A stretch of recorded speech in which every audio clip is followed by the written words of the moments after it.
be here in Mumbai. This is actually my second time here. Just to give you a little bit of background, I've been in the residency by investment industry since 2017.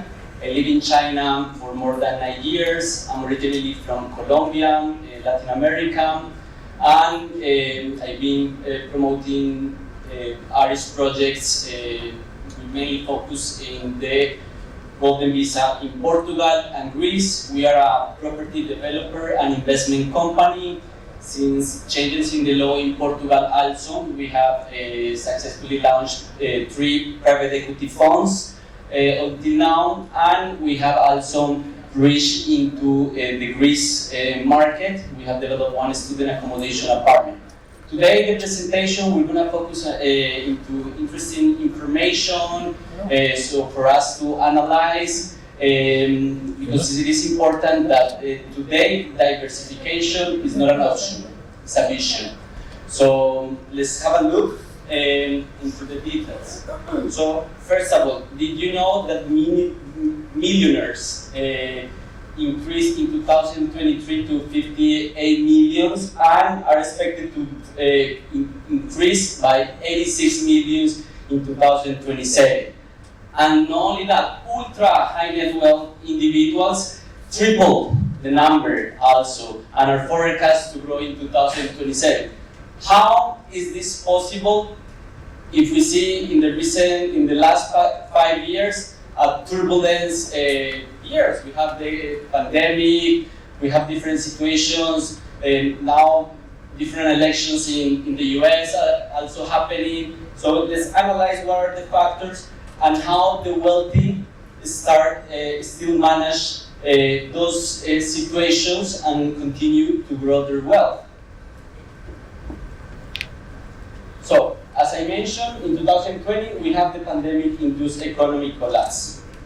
So that led us to a situation that I don't need even to mention.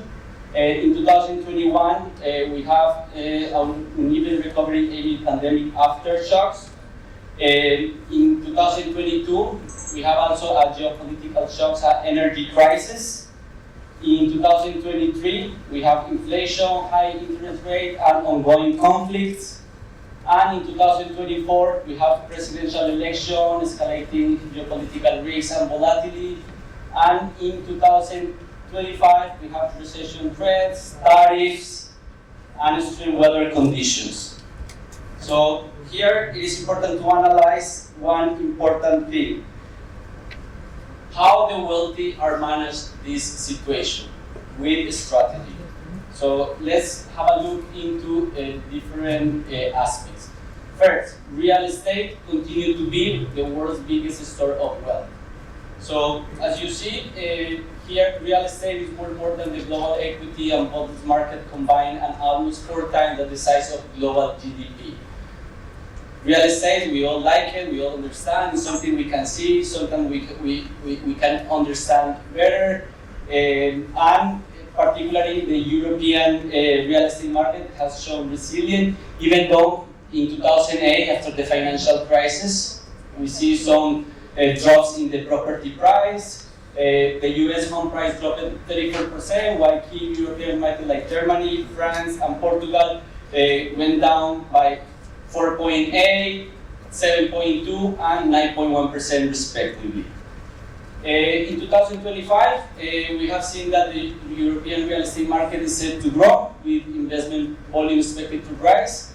And Portugal and Southern Europe, they present a good opportunity because it's not only an opportunity of investment, but also give you an opportunity to access a residency.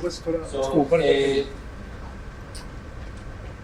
we will see different real estate classes. We're going to start with the co-working space. And I believe you are familiar with co-working space investment. This type of investment have a long track record of outperforming on returns and stability. Of course, residential properties we also like, but in terms of commercial, especially with the co-working, it's easy to rent out. And we have seen that 85% of organizations, at least they need an office. Even though today the tendency is to you can work anywhere, still there is spaces needed for that demand. Now, we have real estate by asset class, the student accommodation. Here is very particular sector because student housing maintain occupancy rate above 85% in major European cities, even during the pandemic times. So our company has developed different student accommodation projects in both in the UK, Portugal, and in Greece. Now, we have also another asset class in real estate, which is extended stay hospitality. Traditionally, hotels saw occupancy drop during the pandemic time, but extended stay properties maintain a 70% occupancy even during those situations. So that gives you a little bit of understanding why we have chosen also this type of asset class in real estate investment, and this is going to be linked to our private equity fund that we're recently launched. It's called Portugal Hospitality Venture. So I'm just going to give you this heads up. I'm not going to share a lot of information because I would like you to come to the booth. We have our private equity fund, Hospitality Venture, with a 61 million euro size. We are looking into 122 investors, each investing 500,000 euros. Of course, is Golden Visa eligible investment opportunity with a 6-year investment period with a possibility of renewing yearly up to 10 years. So it is important that you consider 3 important factors for a private equity fund in Portugal. First, that the investment you do in the private equity fund has to be at least investing in 60% companies that are Portuguese companies. Second, that the investment period has to be at least 5 years time. And third, the private equity fund cannot be invested in a real estate. Okay, this is important that you keep into consideration to make sure the private equity fund project is Golden Visa eligible. Now, let's analyze. We have a world map. We have around 198 countries. I say around because there are some countries that still, but let's have this number. With Indian passport, you can visit with visa-free travel or visa on arrival to around 56 countries, if I'm not mistaken. With a Portuguese passport, you have access to 160 countries. So in this type, we see an opportunity not only of diversification, but also about mobility. It's about a legacy. Today, we're not talking about inheritance only in form of wealth for your kids, but also a legacy that allows your kid to move freely to different countries and to access opportunities in different markets. That's why Golden Visa programs present or investment, residency by investment or citizenship by investment, no matter which country you choose, present a good opportunity, not only for diversification, but for mobility and for legacy. I suppose if you have kids, you want them to, go study to this country, maybe probably do your internship in another place, but it is important to consider the factor of mobility, because when you, not even if you want to travel as a tourist, or if you want to work in a certain place, you always have to consider the visa part. So it's one of the reasons why these programs are appealing to investors.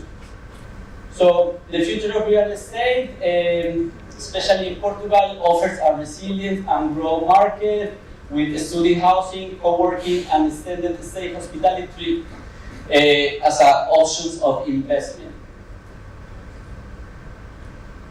So if you guys are ready to build wealth and secure a second residency, Portugal is one of your gateways.